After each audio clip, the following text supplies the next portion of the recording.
They said her name softly at first, almost with ceremony. Leora Halef, 23 years old, accused of a secret she refused to confess. And as they marched her through the courtyard toward the ritual grounds, she heard it again. The sound that would follow her until the moment they dropped her. The dull, dragging rattle of chains. That sound became the rhythm of her terror, a cold metallic heartbeat. It clinked against the stone steps as if announcing her fate to the earth itself. She was not the first. She would not be the last. The crowd gathered with a kind of hungry reverence, a mixture of superstition and state-sanctioned righteousness. They called it the Snake Soul Trial, a test older than any written law, whispered to strip away a woman's lives by forcing her into a pit swarming with non-venomous but fiercely agitated snakes. The rules were simple, brutal, and absolute. If she screamed, she was impure. If she panicked, she was deceitful. If she cried or begged or even whimpered, she proved her guilt. Only a woman who sank into that crawling nightmare in total silence would be seen as pure. Silence weaponized into a verdict. The sound of chains circled Leora's wrists like cold hands tightening their grip. A reminder that even before the trial began, the outcome had already been decided by men who built their authority on fear, ritual, and spectacle. They believed the woman's body was a map revealing her moral failure. They believed terror could be read like a confession, and yet they also believed that the pit had the final word. She looked down at the structure, a carved stone ring sunk into the ground, wide enough for a dozen serpents to writhe without escaping. Those watching leaned forward, eager for the first flinch, the first gasp, the first crack in her composure. But Leora did not look away. Her eyes were fixed on the pit as if staring into a fate she had rehearsed 1,000 times in her sleep. That's the cruelty embedded in these rituals, this calculated stripping of humanity. The people who designed them claimed divine insight, but what they really mastered was spectacle, fear as entertainment, controlled disguise as tradition. And so the officials dressed the event in sacred language, calling it a revelation of the woman's soul, when in truth, it was only another method to break those who did not fit the shape demanded of them. The chains rattled again as they bound her ankles. Leora inhaled, slow and deliberate. Watching her, one might mistake the calm for acceptance, but beneath the surface, she felt the truth crawl through her, an awareness that she was being turned into a symbol, a warning to others.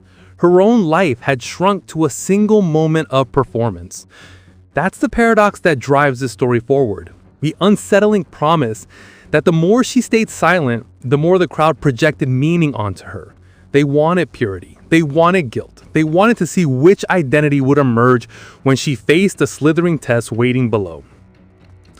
What you're about to hear tonight is the truth behind this ritual, the politics, the psychology, and the horror sitting at the center of it. Because the Snake Soul Trial wasn't some isolated tradition. It was part of a larger system designed to discipline women, punish dissonance, and terrify anyone who dared to step outside prescribed obedience. Across history, across continents, there have always been rituals like this. Courtroom ordeals, purity tests, witch trials, examinations invented to expose the true nature of those in the margins. And if you stay with me, I'll show you 3 things. First, how the pit worked, not as myth, but as machinery. Second, how the women subjected to it resisted, sometimes silently, sometimes explosively. And third, a revelation buried in the archives that exposes the entire ritual as a deliberate psychological weapon. But for now, we return to Leora. The pit handler used a long metal rod to stir the snakes, agitating them until their bodies hissed and slapped against one another. Leora's chains trembled in response, echoing like a warning bell. She'd been accused of withholding information about a suspected dissident in her neighborhood. In reality, all she had withheld was her refusal to participate in the regime's whisper network. Informants turning against neighbors, children reporting parents, women testifying against other women. Leora refused to give names, and for that, they said she must have something to hide. The official leading the ritual stepped forward, robes stiff and ceremonial, eyes hollow with self-importance. He recited the invocation, a string of Akan words meant to give the illusion of divine legitimacy. But beneath every syllable, Leora heard the sound of her own chains, scraping, trembling, punctuating each sentence with grim finality. There was no holiness here, only theater. The crowd leaned in. Even the snakes seemed to pause. Then, without flourish, without warning, they dropped her. Leora plunged into the pit, her bare feet scraping stone before sinking into a nest of muscular, writhing bodies. The snakes surged around her in a frenzy, striking at her legs, coiling at her ankles, slithering across her arms. Her breath froze in her chest. Their scales were cold, slick, alive. One brushed her cheek, another wrapped around her wrist, sliding across the chain like it was part of her. She didn't scream. Not yet. But every instinct sharpened into a blade. Her heartbeat thundered so loudly she wondered if the crowd could hear it.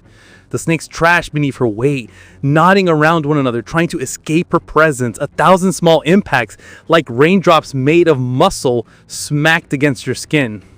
Still, silence. Above her, the spectators murmured. Some were disappointed, some thrilled, some uncertain. And one phrase whispered through them like a current.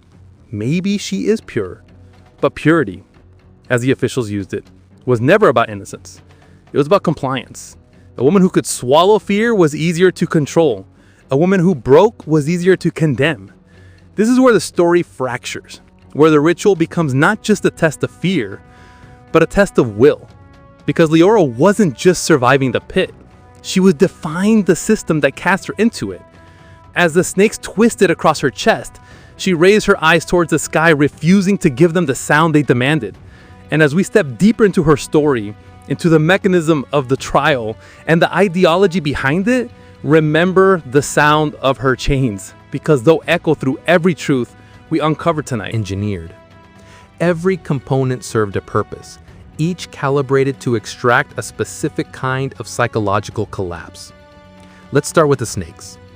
The council insisted they were non-venomous to maintain the illusion of fairness. But in truth, they were chosen precisely because they struck repeatedly when stressed. Handlers deprived them of light for hours beforehand, then prodded them with metal rods until they writhed in a feral panic. These weren't symbols of spiritual revelation, they were instruments of intimidation. Tools, living weapons. And the pit? It wasn't just a hole in the earth, it was strategically structured to amplify fear. The stone walls were smooth enough to prevent climbing, but not so polished to eliminate sound. Every movement, every shift of a snake's scales, every breath echoed upward. Imagine being submerged in a living drum designed to broadcast your panic to an audience trained to interpret fear as guilt. That acoustic humiliation was part of the verdict. The ritual leaders called themselves truth readers, men who claimed to divine moral purity from physical reactions. But none of them were healers, sages, or scholars. They were bureaucrats weaponizing superstition. Their authority depended on a simple lie, that a woman's soul could be measured by silence. Let's be clear, the trial wasn't created to detect truth. It was created to manufacture conformity. Leora knew this. Every woman in the district knew this. They had watched friends, neighbors, cousins disappear into rumor-driven accusations. The council had realized long ago that nothing frightened a community more effectively than forcing one of their own into a public ordeal. And nothing discouraged dissent more efficiently than turning fear into the metric of innocence. The snake soul trial wasn't about snakes at all. It was about surveillance, social, psychological, spiritual. Now look at Leora inside the pit. Snakes coiled across her shins. One slid over her ribs, its cold body pressing into the thin fabric of her tunic. Her chains rattled as she fought the instinct to recoil, because she knew even a gasp could be interpreted as confession. Above her, the crowd watched with breathless hunger, their eyes reflecting the shadows of the ritual torches. They weren't evil, but they were complicit. Social cruelty thrives on participation. And the more they watched, the more they believed the spectacle was justice. That's something the regime understood perfectly, that fear becomes self-sustaining when normalized. To maintain that illusion, the council published scrolls claiming the trial dated back centuries. They forged stories of sacred matriarchs who supposedly underwent the same ordeal willingly. They staged parades celebrating women of silence, those who had survived the pit and emerged as obedient citizens. And they erased the names of every woman who had screamed, wept, or fainted. Their punishment became their anonymity. But behind closed doors, the officials knew the truth. Even the calmest woman broke. Some froze and toppled, some sobbed uncontrollably. Some clawed at the walls until their nails split. One girl, barely 16, had screamed so loudly the snakes recoiled from her voice. They declared her morally ruptured. Her family never saw her again. Leora had witnessed that girl dragged away. The memory was carved into her, as sharp and cold as the chains around her wrists. And still, she was here. Inside the pit, she lowered her breathing. She tried to think of her sister's voice. She tried to imagine the wind across the sunflower field beyond the city. But every time she reached for calm, the chain scraped insistently, reminding her where she was, reminding her what they wanted. The crowd whispered. They dissected her silence as if it were a prophecy. Look how still she stands. Maybe she hides deeper lies. Maybe she's strong because she's guilty. No outcome benefited her. Silence was purity unless they decided it was defiance. Fear was guilt unless they decided it was humility. The ritual left no space for truth, only interpretation. Which brings us to the core motive behind the Snake Soul trial: flexible condemnation. A system where authorities could twist any result to match their desired narrative. A system where women lived inside an ever-shifting moral maze, unable to predict which action would damn them. And yet, women adapted in ways that council never anticipated. Some trained themselves to withstand pain. Some bit their tongues until the taste of blood drowned their instinct to scream. Others learned breathing techniques from midwives who hid such knowledge in coded lullabies. Every generation developed strategies to subvert a ritual meant to subdue them. These acts of resistance weren't grand rebellions. They were subtle, quiet, subversive. And they terrified the council far more than any open uprising. Which brings us back to Leora. Her crime, her real crime, wasn't silence. It wasn't disobedience. It wasn't refusal to give names. It was something far more dangerous. She had become known for helping other women prepare for the trial. She had taught them how to breathe, how to stand, how to calm their trembling hands. She'd given them tools to reclaim even a sliver of power. And systems built on fear cannot tolerate those who teach others how to endure it. That's why they chose her.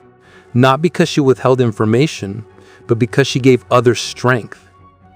Inside the pit, as the snakes tightened around her calves, she sensed this truth, that her trial was not about uncovering lies. It was about erasing her influence. Yet something was happening in the crowd, a shift, a tension, a thin, creeping suspicion that perhaps this time the ritual might not go according to script. Leora lifted her head. Her chains clinked softly, echoing like a warning. And as the next phase of the ritual began, the phase designed to break even the strongest, something unexpected was already forming at the edges of the courtyard. Something the council had not prepared for. Something that would shatter the illusion of control they relied on. For a moment, it felt as if time buckled around the courtyard. Leora stood perfectly still, breath thin, her chains hanging like liquid silver in the torchlight. But outside the pit, at the very edges of the gathered crowd, something began to shift. It wasn't loud. It wasn't dramatic. It didn't need to be. It began as a tension in the air, a murmur beneath the official chants, a subtle tightening of posture among those who had watched this ritual too many times to still believe it held truth. And this is where the story fractures into its aftermath, where the consequences of systemic cruelty start to ripple. Because the council believed they had designed the perfect machine, a ritual that controlled the narrative, the fear, the verdict, and even the memories afterward. A ritual where screams meant guilt and silence meant purity only when convenient. A ritual that reduced every woman into something measurable, controllable, condemnable. But even perfect machines rot. Inside the pit, the snakes grew restless. The handlers circled the perimeter, tapping the metal rod against the stone to agitate them further.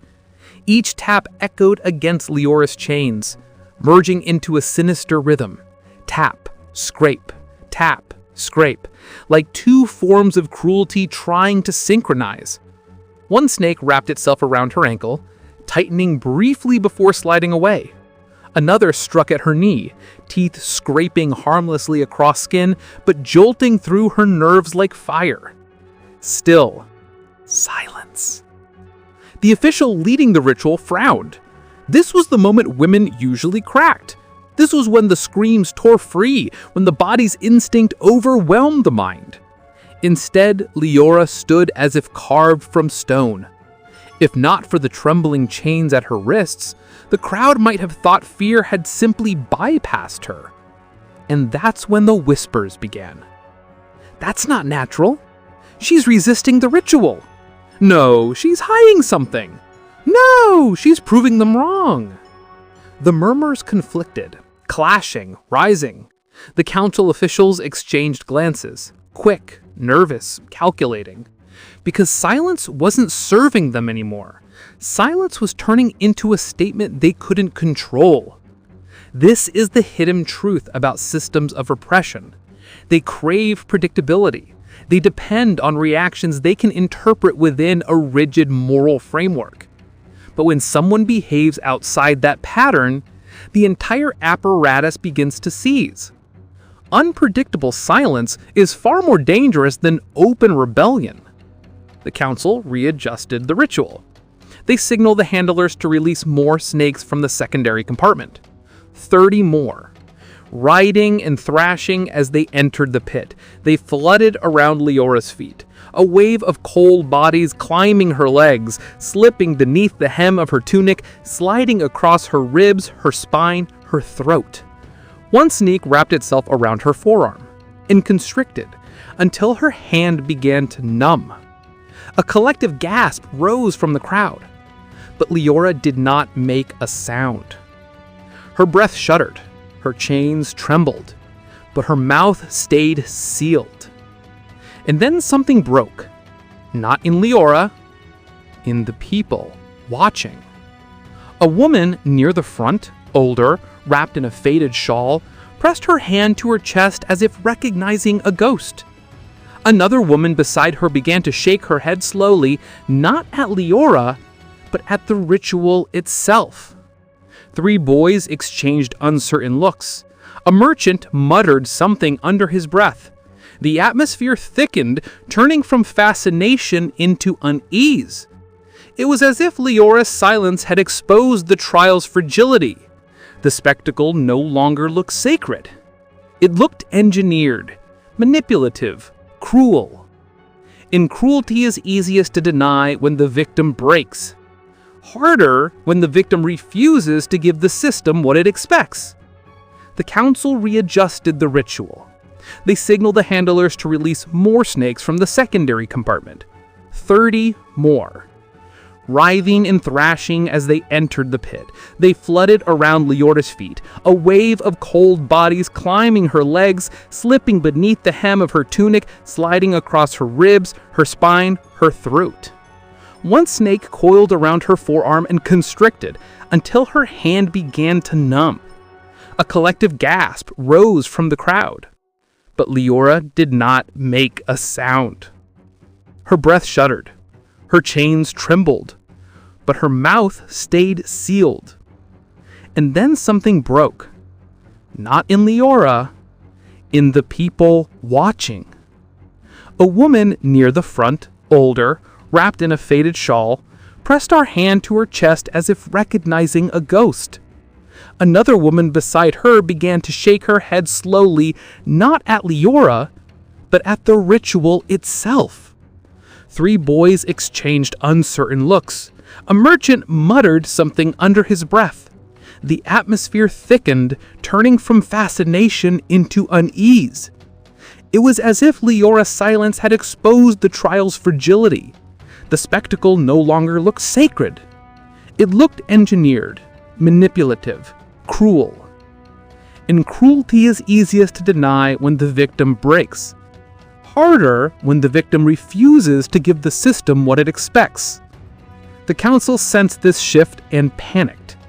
The lead official raised his hands to address the crowd, but his voice shook slightly. He announced the final phase of the trial, the provocation, a stage almost never reached because most women failed before it. It was intended to rupture what little resolve remained. 2 guards lowered a heavy iron grate into the pit, narrowing Leora's space to half its size. The snakes, already frantic, pressed against her in tighter waves. The grate scraped against her chains as it fell, each clang echoing like a judge's gavel. And then they began to chant, a low, rhythmic, oppressive sound meant to psychologically overwhelm the accused. The crowd joined, though many voices wavered.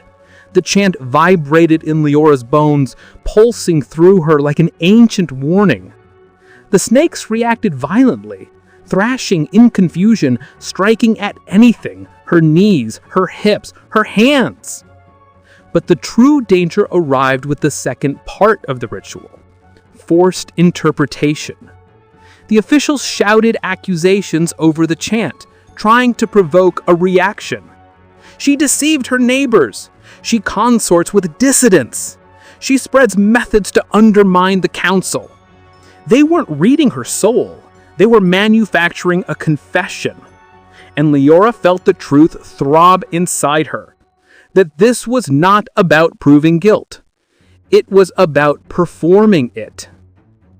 And that's when the unpredictable shock arrived, the moment that shattered the ritual forever. A voice rose from the crowd. A woman's voice. "Stop!" It cut through the chant like a blade. The courtyard froze. The official stared, the crowd turned, and the woman who had spoken, the one in the faded shawl, stepped forward.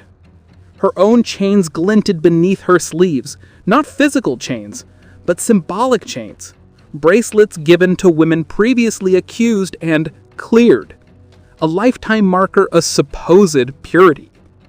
She had survived the pit years before. "You punish her for silence," she said. "You punish us all." Her voice trembled, but not with fear, with memory. The officials barked for her silence, but she stepped further forward, lifting her bracelet so the torchlight caught them. "I stayed silent in the pit," she said, "but not because I was pure, because I was terrified, because I was alone." Gasps rippled through the crowd. Someone else moved forward, another woman, then another. For the first time in living memory, the spectators weren't just watching the ritual, they were confronting it. The council panicked. The lead official shouted for the guards, but the guards hesitated. They looked at the women stepping forward, at the chains on their wrists, at the snakes circling Leora like a storm. And the truth finally settled upon them all, the brutal, electric truth that the ritual had never revealed purity. It had only revealed power. Inside the pit, Leora lifted her head. Her chains glinted in the firelight, trembling like they sensed the shift in the air. And as the courtyard erupted into chaos, the screams, the orders, the rising rebellion, Leora finally spoke for the first time. Just 2 words. Words that struck the council harder than any scream ever could. The courtyard shook under the weight of voices, real voices, no longer the hollow chanting demanded by the council. Leora stood inside the pit, surrounded by the writhing bodies of snakes, their movements brushing against her skin like cold arrows. Her chains trembled, scraping softly in that same relentless rhythm that had followed her since dawn. And then, rising above the chaos, she spoke those 2 forbidden words. "I remember." Not a scream, not a plea, but a declaration, quiet, steady, and devastating. The council froze, because those words exposed the lie at the heart of the ritual. This trial wasn't about revealing a woman's soul. It was about erasing her memory, her identity, her power. And when Leora said, "I remember," she shattered the silence they depended on. She declared that suffering had not cleansed her, it had clarified her. And the moment she said it, everything began to unravel. The older woman in the shawl echoed her. "I remember," she said, voice trembling like a cracked bell. Another woman joined. "I remember." Then another, and another. A wave of memory rising against a system built on forgetting. The officials shouted for order, but the guards, now caught between duty and conscience, moved sluggishly. Some stepped back. Some lowered their weapons. The crowd had shifted from spectators to witnesses, and witnesses are far harder to control. Leora stood taller, the snakes swirling around her like living shadows. She felt none of the purity the ritual claimed to measure. She felt raw, human, furious, and utterly unwilling to be shaped by their judgment. This is where the echo begins, where we shift from the ritual's collapse to the story it left behind. Because after that night, the official records fragmented. Entire scrolls disappeared, names were struck from ledgers, witness accounts contradicted one another. And for decades, historians believed the ritual ended because of administrative reform or political restructuring. But the truth, buried in unsealed testimony and fragments of oral histories, tells a different story. The Snake Soul trial ended because the women stopped playing their assigned roles. One woman stepped forward, then another, then a dozen, then entire neighborhoods refused to attend the trials. Mothers taught their daughters breathing techniques to silence their fear, not as submission, but as defiance. Midwives, herbalists, widows, and weavers passed coded knowledge through songs and bracelets and embroidered patterns. The council couldn't contain it. Silence had become rebellion. And silence, when chosen rather than imposed, becomes something the powerful cannot weaponize. Leora's survival, however, is more complicated. Some say the guards freed her when the crowd surged forward. Some claim she was pulled out by the same women who defied the ritual. Others say she climbed out herself, barefoot and bleeding, snakes still clinging to her ankles, her chains rattling like the death knell of the entire institution. But the most compelling testimony, the one preserved in a hidden archive far from the council's gaze, says this. Leora walked out of the pit unbroken. Not pure, not guilty, simply unbroken. And her chains fell away not by another's mercy, but because she lifted her hands and snapped them against the stone until they shattered. The metal claimed across the courtyard, ringing louder than the official chants that had dominated the ritual for generations. That sound, those broken chains, became the symbol of the movement that followed. And this is where the story stretches into our world. Because rituals meant to measure fear never really disappear. They evolve. They change shape. They hide behind new words. The Snake Soul trial may be gone, but look closely and you'll see its ghost everywhere.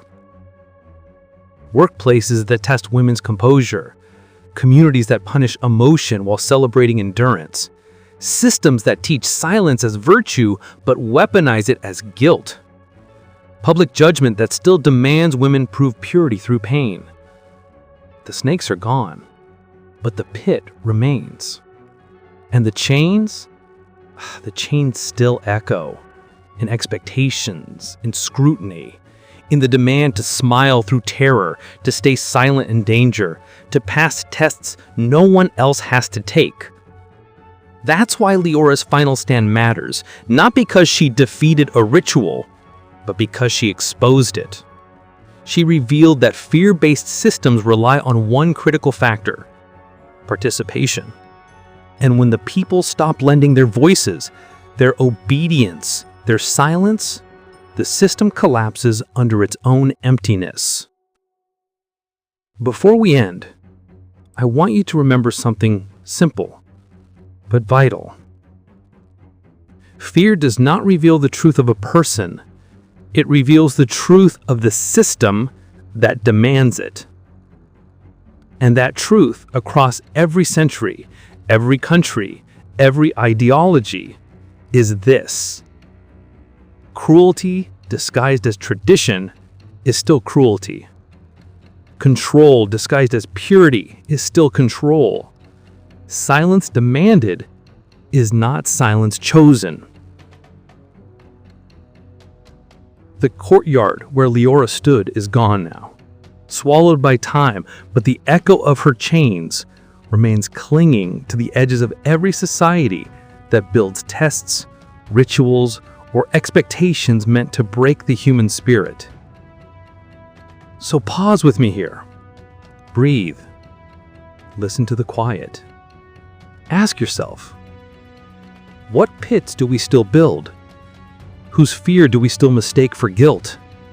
And who among us is still being asked to stay silent to survive? If you felt those questions settle in your chest, then you understand why we tell these stories, why we dig into dark histories and expose the systems behind them, why memory, like Leora's, matters. And if you want more stories like this, real accounts of ritual, power, and the quiet rebellions that change history, then stay with us. Subscribe to Crimson Archive, where we unravel the shadows, piece by piece.